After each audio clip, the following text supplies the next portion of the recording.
guys, my name is Attorney Walter Rothmile III. I wanted to give you a quick update. I was recently part of kind of like a learning experience that was put on by a nonprofit, specifically with Stephen Goss, who is the Chief Actuary on behalf of the Social Security Administration. He's been the Chief Actuary since 2001, and he joined basically the actuarial group for the Social Security Administration back in the 70s. So he's been working with them for a very, very long time. And the cool thing is that even more so up to date than what he published or what was published through the Social Security Administration, I was able to tap into through this meeting specifically what's going on going forward with the Social Security trust funds. I want to go through some of the basics with that. That way you have a better understanding of it.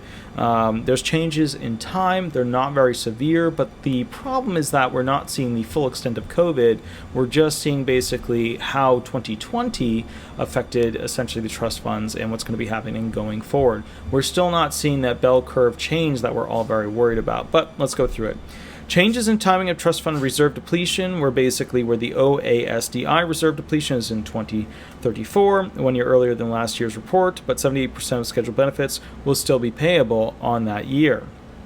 The OASI reserve depletion, so now we're talking about basically retirement, is 2033, 1 year earlier than last year's report, but 76% of the scheduled benefits will still be payable. That means that even when they use the word depleted, or a depletion will occur, but it's not actually depleted. It just means that they'll only be able to pay, in this case, 76% of the benefits per month to people. Okay, DI reserve depletion is 2057. That's 8 years earlier than last year's report, but 91% of scheduled benefits will still be payable. So one of the things I just wanted to point out with this video is that it doesn't seem that scary at first, because what we're seeing is that with many of these trust funds, we're just seeing that their depletion rate will be 1 year earlier. However, things not taken into account is that we're not seeing the full extent of how COVID is going to affect this whole thing. Yes, people were out of work in 2020. Yes, people were out of work in 2021.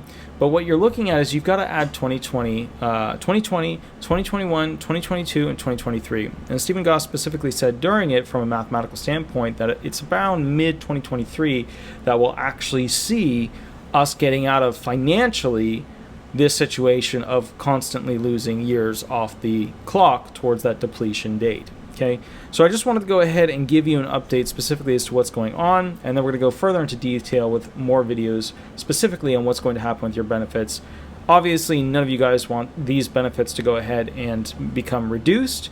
I know a lot of you guys are living on them. I know that if you only had to live on 76% of what you're currently receiving, you'd be homeless. So there needs to be a solution. Anyways, guys, Attorney Walter and I, have an absolutely wonderful day, and we'll go from there. Remember, I go live every Thursday, 8 to 10 p.m. Eastern Standard Time on YouTube. If you have any questions then, that's when I donate 2 hours to answer everybody's questions. Thanks so much. Bye-bye.